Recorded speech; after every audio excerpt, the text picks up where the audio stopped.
मुल्क भर में इंतखाबी अमले की तरबियत मुअत्तल, इलेक्शन प्रोसेस रुक गया। इलेक्शन कमीशन ने हाथ झाड़ लिए, कहा जिम्मेदार वो नहीं PTI है जिसने ROs और DROs की तकर्री चैलेंज की।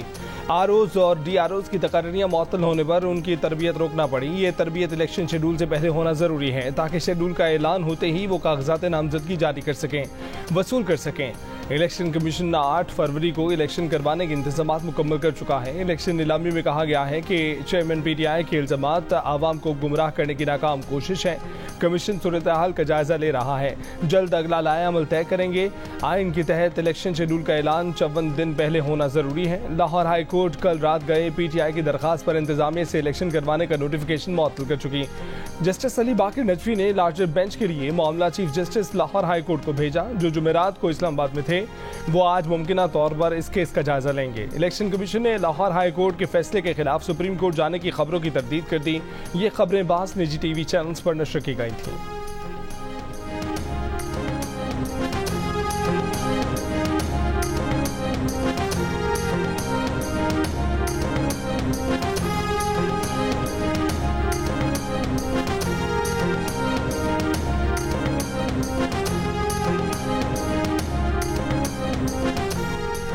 मुस्लिम लीग नून का PTI पर इलेक्शन मुलतवी कराने की साजिश का इल्जाम। आम इंतखाबात 8 फरवरी को ही करवाने का मुतालबा। सदर मुस्लिम लीग नून शहबाज शरीफ ने कहा कि PTI आम इंतखाबात के खिलाफ साजिश कर रही है।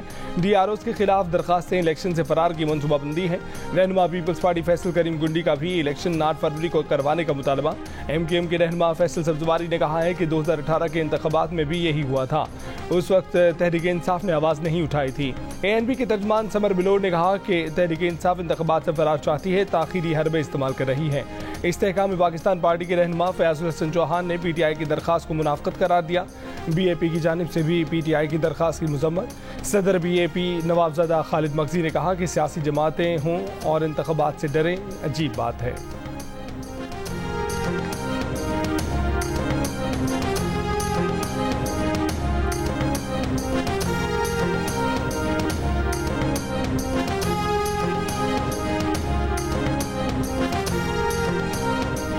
लाहौर हाई कोर्ट से हुक्म इम्तना के बायस इलेक्शन में ताखीर का खदशा है। मेरा ख्याल है कि हम लाहौर हाई कोर्ट से अपनी दरख्वास्त वापस ले लेंगे।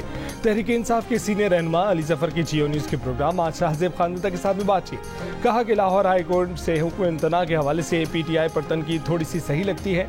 मेच्योर पॉलिसी के तहत हमें पुरानी बातें छोड़ देनी चाहिए। PTI का मौक़िफ़ ये है कि इलेक्शन आसादाना और मुनसिफाना हो और रिटर्निंग अफसरान अदलिया की जानिब से हों।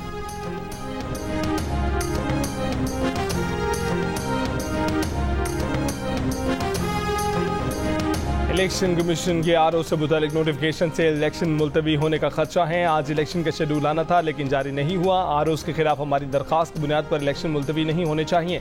इलेक्शन कमीशन शेड्यूल जारी करे। PTI चेयरमैन गौहर खान कहते हैं कि डिस्ट्रिक्ट अफसरान को ROs नहीं बनाया जा सकता, इससे धांधली हो सकती है। जजों को रिटर्निंग अफसरान बनाया जाए जिससे इलेक्शन शफाफ हों। बैरिस्टर अली जफर ने कहा कि PTI की दरखास्त की बुनियाद पर इंतखाबात आगे नहीं बढ़ने चाहिए।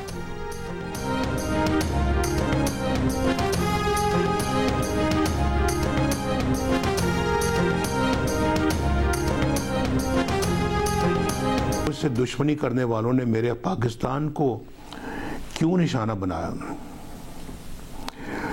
मेरे अवाम का क्या कसूर था, उनको क्यों निशाना बनाया? चलें, किसी लाडले को लाने के लिए मुझे हटाना, झूठे मुकदमात में फंसाना और सजाएं दिलवाना जरूरी था, लेकिन पाकिस्तान को किस जुर्म की सजा दी गई? आज मेरे दिल और दिमाग में ये सवाल अंगारे की तरह सुलग रहा है। आपने ऐसा क्या गुनाह किया कि आपको मुझसे भी ज्यादा शदीद, मुझसे भी ज्यादा संगीन सजाएं दी गई? किसी लाडले को लाने के लिए मुझे हटाना जरूरी था, सजाएं दिलवाना जरूरी था, तो पाकिस्तान को किस जुर्म की सजा दी गई? आलमी बिरादरी के मौजूद रुकन पाकिस्तान को आलमी सतह पर तनहा क्यों कर दिया गया? नवाज शरीफ का कौम से खिताब। कहा कि आज उनके दिलो दिमाग में ये सवाल अंगारे की तरह सुलग रहा है कि अवाम का क्या कसूर था। उन्हें किस जुर्म में नवाज शरीफ से ज्यादा संगीन सजाएं दी गई? उनके घरों के चूल्हे क्यों बुझाए गए? सेहत की सहूलत से क्यों महरूम किया गया? नवाज शरीफ ने कहा कि मेरे शहरियों, आपने किसी अदालत से रुजू नहीं करना, आप खुद जज हैं। उम्मीद है कि आप 8 फरवरी को फैसला सुनाएंगे और खुद ही अपनी सजाओं का खात्मा करके खुद को इन सजाओं से बरी दिलवाएंगे।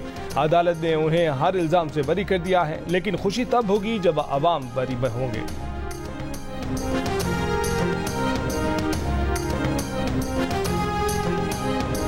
शौकत अजीज सिद्दीकी ने सुप्रीम कोर्ट की हिदायत पर फरीकैन के नाम शामिल करके मुतफरिक दरखास्त सुप्रीम कोर्ट में जमा करा दी। शौकत अजीज सिद्दीकी ने दरखास्त में कहा कि जनरल रिटायर्ड कमर जावेद बाजवा और lieutenant general retired Faiz Hamid को फरीक बनाया जाए।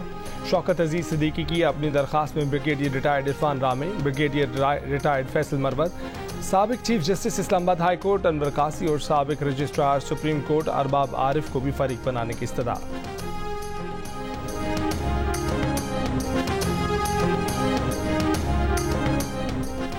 सुप्रीम जुडिशल काउंसिल ने जस्टिस मज़ाहिर नकवी को मिसकंडक्ट रेफरेंस में जवाब जमा कराने के लिए 1 जनवरी तक की मोहलत दे दी। कहा कि 1 जनवरी के बाद मोहलत नहीं मिलेगी। अगर जस्टिस मज़ाहिर नकवी का जवाब तसल्ली बख्श हुआ तो काउंसिल कार्रवाई खत्म कर देगी। चीफ जस्टिस काजी फाइज ईसा ने कहा कि अपने साथी जज के खिलाफ कार्रवाई करना बहुत तकलीफदेह अमल होता है। हमें अच्छा नहीं लगता कि साथी जज को कटहरे में खड़ा करके सवाल जवाब करें। ऑडियो लीक्स में देखना होगा कि ऑडियोज दुरुस्त हैं या नहीं। आजकल तो कोई भी ऑडियो तोड़ मरोड़ कर बना देता है। जस्टिस मज़ाहिर नकवी की दरखास्त पर सुप्रीम जुडिशल काउंसिल ने कार्रवाई भी ओपन कर दी। मजीद समाअत 11 जनवरी तक मुलतवी। सारा इनाम कत्ल केस में मुलजिम शाहनवाज मुजरिम करार, सजाए मौत सुना दी। अदालत का 10 लाख रुपए जुर्माना भी अदा करने का हुक्म। शाहनवाज की वालिदा समीना शाह को सबूत न होने की वजह से बरी कर दिया गया। सारा के वालिद का शाहनवाज को मिलने वाली सजा पर इजहार इत्मीनान। बलूचिस्तान के निगरां वज़ीर इत्तलात जाना चकज़ई का अफगानिस्तान में फ़ज़ाई कार्रवाई के लिए अमरीका को बेसिस देने से मुतल्लिक तजवीज़ पर सवाल का जवाब देने से गुरेज। कोयटा में मीडिया ब्रीफिंग के दौरान सहाफ़ी ने सवाल किया कि अफगानिस्तान में दहशतगर्दों के ठिकानों को निशाना बनाने के लिए अमरीका को ड्रोन बेसिस की फराहमी से मुतल्लिक उनका बयान सामने आया है। इस पर निगरां सूबाई वज़ीर ने तबसरे से गुरेज करते हुए कहा कि नो कमेंट्स।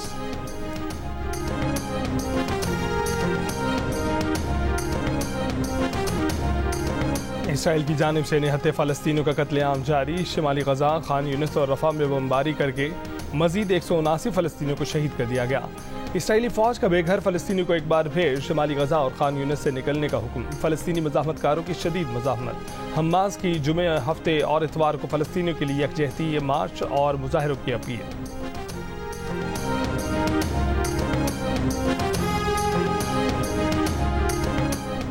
गजा की सूरत हाल का यूक्रेन से मुआवजा नहीं किया जा सकता। रूसी सदर पुतिन की मॉस्को में सालाना प्रेस कॉन्फ्रेंस। कहा कि गजा की सूरत हाल तबाहकुन है, ऐसा कुछ यूक्रेन में नहीं है।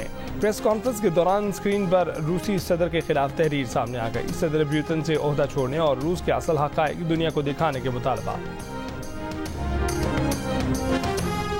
इस्लामी अस्करी इत्तेहाद के सरबराहान का रियाद में इजलास। इंसदाद दहशतगर्दी की सरबराहान ने Saudi army chief of staff की सदारत में इत्तेहाद के हेडक्वार्टर्स का दौरा किया। रुकन ममालिक के चीफ्स और जनरल रिटायर्ड राहिल शरीफ का इस्तकबाल इत्तेहाद के सेक्रेटरी जनरल मेजर मोहम्मद अल-मुगीदी ने किया। दहशतगर्दी से निपटने के लिए इस्लामी फौजी इत्तेहाद की हिकमत अमली और अहम इक़दाम का जायजा लिया। बरतानिया में क्रिसमस के मौके पर खांसी की वबा। शहरियों को गले मिलने की बजाय कोहनियाँ मिलाने और मास्क पहनने का मशवरा। माहिरीन के मुताबिक नज़ला बुखार की अलामात से शुरू होने वाली खांसी 3 माह तक जारी रहती है। खांसी की वबा में 250% इजाफा देखने में आया है। वैक्सीन लगवाने और समाजी फासला रखने की हिदायत।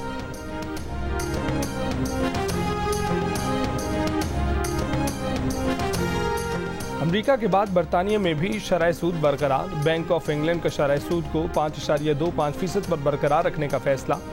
बैंक ने मुसलसल तीसरी मरतबा शरह सूद को बरकरार रखा। शरह सूद पहले ही 15 बरस की बुलंद तरीन सतह पर है। शरह सूद में इजाफा न किए जाने पर मॉर्गेज लेने वालों को सुख का सांस मिल गया। चंद मॉर्गेज देने वाले इदारों का फिक्स्ड रेट के लिए नई डील्स का ऐलान।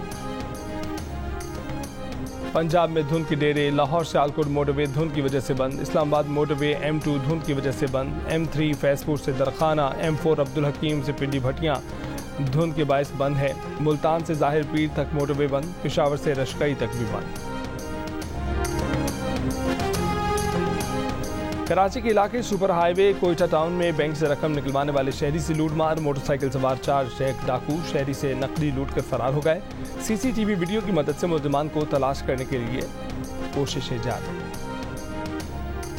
लाहौर के इलाके शादबाग में मुबैना पुलिस मुकाबला, 2 डाकू हलाक। पुलिस का दावा है कि दोनों डाकू अपने ही साथियों की फायरिंग से हलाक हो गए। मुलजिमान दर्जनों वारदातों में मुतलुक थे। सिंध हाई कोर्ट ने कंटोनमेंट बोर्ड्स की जानिब से प्रॉपर्टी टैक्स की वसूली को गैर कानूनी करार दे दिया। कंटोनमेंट बोर्ड्स की जानिब से प्रॉपर्टी टैक्स की वसूली के खिलाफ दरखास्त पर समाअत के दौरान अदालत ने कहा कि 18वीं तरमीम के बाद कंटोनमेंट बोर्ड्स ने जो टैक्स लिए हैं वो पैसे वापस ले सकते हैं। अदालत ने कंटोनमेंट बोर्ड्स के वकील की इस्तदा पर फैसला 30 दिन के लिए मुअत्तल भी कर दिया।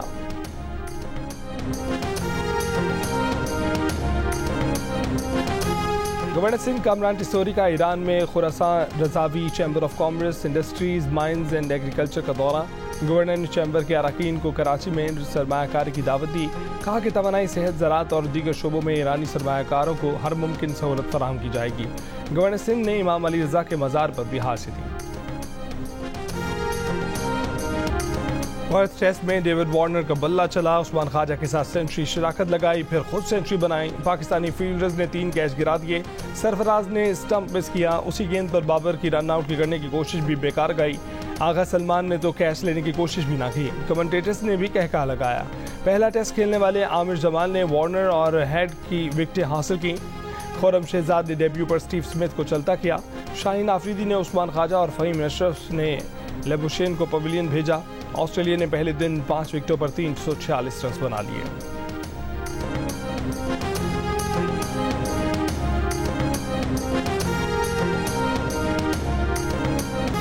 बाबर आजम की टेस्ट मैचों की सेंचुरी। कप्तान शान मसूद ने बाबर आजम को सवीनियर और कैप दी। कहा कि आपने पाकिस्तान की बैटिंग को बदल दिया, साबित किया कि हमारा बैटर वर्ल्ड क्लास में आ सकता है। अभी ये शुरुआत है, हम आपको 100वां टेस्ट मैच खेलते हुए देखना चाहेंगे।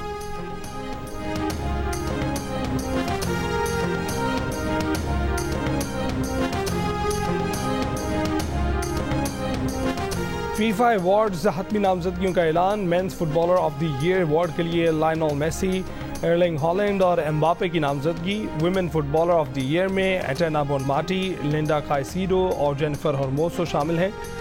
अवार्ड की तकरीब 15 जनवरी को होगी।